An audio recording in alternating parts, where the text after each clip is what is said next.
Apeli i GKK-s i ka hequr dënimin me 6 muaj burg ish antarit të gjykatës së lartë Guxim Zenelaj, duke e lënë në 100 orë punë në shërbim publik.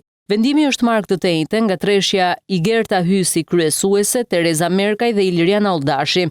Në vendim thuhet se puna në interes publik të kryhet nga i dënuari brenda 6 muajve, sipas përcaktimit që do të bëjë shërbimi i provës Tiranë. Zenelaj u dënua në shkallën e parë me 6 muaj burg të zëvendësuar me 1 vit shërbim prove. Në 17 mars të këtij viti i akuzuar për deklarim të rrem të pasurisë. Në tetor të vitit 2023, gjykata e posaçme pranoi kërkesën e SPAK për konfiskimin e pasurive të Zenelajt, të një ngastre toke me sipërfaqe 1000 m2 në Porto Palermo, himar dhe 6 pasuritë e paluajtshme në ishull Shëngjin të Lezhës.